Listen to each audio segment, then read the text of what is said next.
老九，哎，五哥，你那干嘛呢？我给郝家姐姐送点燕窝补补身子呀。就这个啊？嗯，我看。哎呦，哎，你这个东西靠谱吗？当然了，又不给你吃，哪来那么多问题？就是问问，你这东西要真不错，你也给我点儿。就那么一点，我特地给郝家姐姐准备的。哎，你不是刚从代川边境回来吗？你怎么不进宫，还跑酒楼来了？你最近来酒楼来的也太勤了吧？我勤吗？啊，有人天天在这儿，我不来这儿我见不着人呢。我谁呀？不是，你该不会还对郝家姐姐有什么想法吧？你可别对不起五嫂。你胡说什么呢？你在这儿？那你总来酒楼干什么呀？别跟我说你是来看五嫂的，谁不知道你们两个感情不和？行，你看啊，你说让我别对不起上官静，又说我俩感情不和，合着什么话都让你说了。那你说郝家姐姐出府，宫里也有人传跟你有点关系，就算你不喜欢五嫂，但也是定下的姻缘了，你得收起那点花花肠子。谁跟你说我？不是你是哥，我是哥呀，你还在那儿，你在这长篇大论。行，你忙，我回去。我出生你好。哎，上官，上官，上官，哎呀，上官，哎，上官，五少主，新川主有请。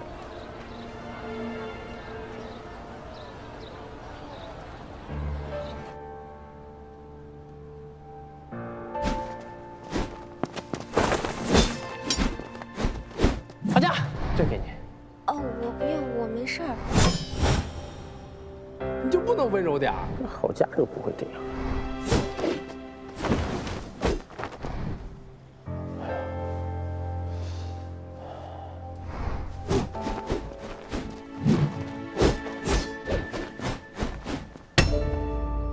郝家姐姐出府，宫里也有人传跟你有点关系，就算你不喜欢五嫂，但也是定下的姻缘了，你得收起那点花花肠子。下去吧。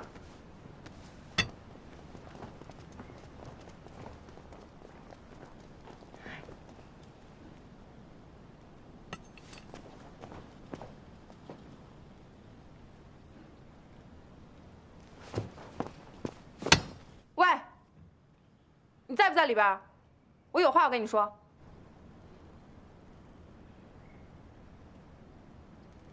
你今天跟老九说的话，我全部都听到了。我心里很在意，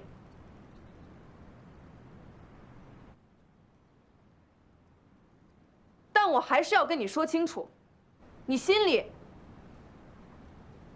到底还有没有郝家？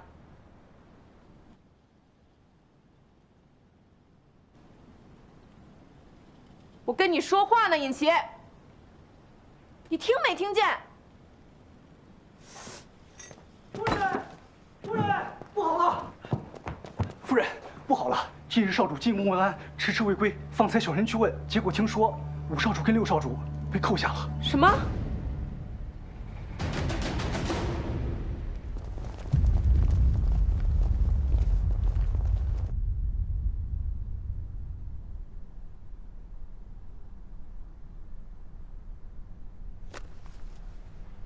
这一本治理司弹劾六少主不遵敕令，擅自给丹川放行，僭越独断。这一本弹劾六少主目中无人，置本川于不顾。户政司弹劾六少主对丹川主谄媚，罔顾矿脉。集市中弹劾六少主忤逆，不遵定制，先斩后奏。姑竟是不知，你胆子这么大，儿臣不敢。封路一事事关民生，时间紧迫，所以儿臣斗胆倒行逆施。老六，你的请罪折子，姑都看过了。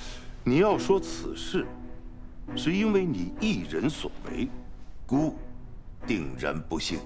老五这丹川女婿，就全然不知吗？五哥确实全然不知，他性子淡薄，甚少管事，你也知道。父亲，儿臣也以为此事绝非老五所能决断，外臣皆知。此事由老六负责。他居然敢越过父亲做出决断，莫不是他以为自己比主上更懂得拿捏分寸？嫡长主也不必夸大其词。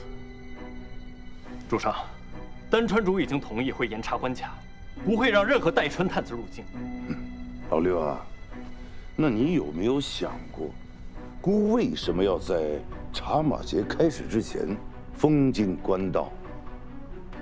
洛河镇茶马节鱼龙混杂，若代传有心，害一个探子混入其中，再经由丹川潜入同安山，涉及矿脉，你待如何？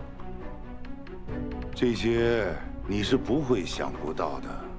那究竟是刚愎自用，还是存心抗旨？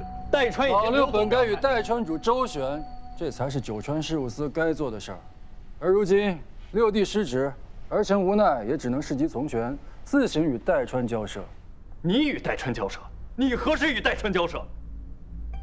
儿臣的岳丈乃是代川矿主，他已联手其他矿主说服代川主放弃同安山矿脉。如今事情已成，这是回函。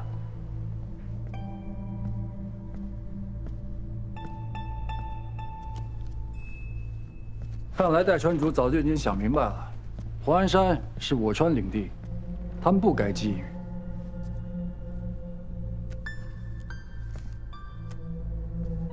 老六，你是新川的少主，不是丹川的少主。此次父亲派你去同安山，是为了让你保住矿脉，与代川斡旋。而你所做之事，与抗旨无异。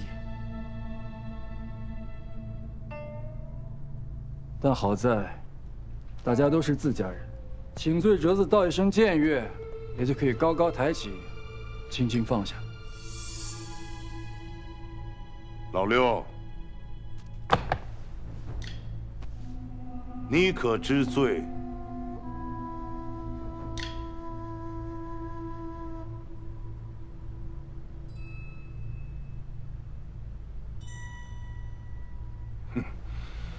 僭越之罪，等撤职查办，罪责另行处置。明日起，你就不用去九川事务司应卯了。父亲，不可呀！父亲，老刘确实与代川多次交涉，而且二度撤职，众人会如何看待六少主啊？父亲，请父亲明鉴。其实，私撤丹川入境的是我，这跟你有什么关系？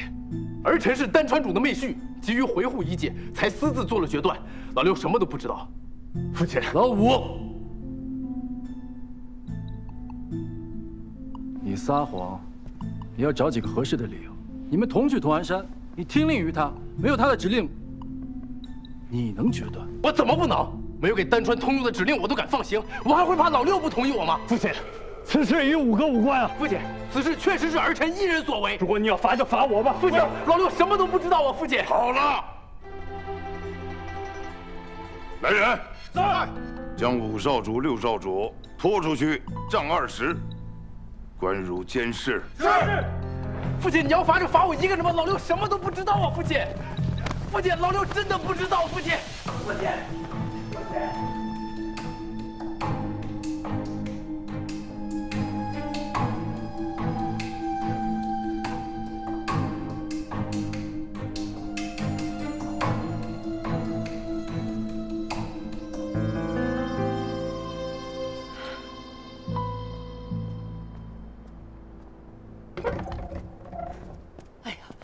嬷嬷如何了？哎呀，少夫人，主上震怒，还说要废了六少主尊位这样的话，而且还打了2位少主好几顿呢。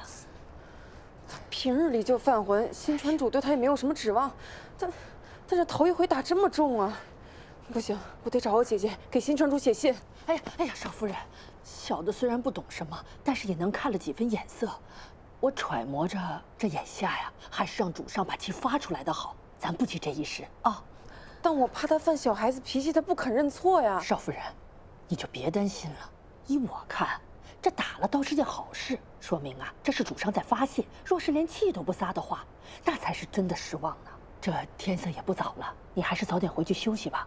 你看你这眼圈都青了，回去吧啊。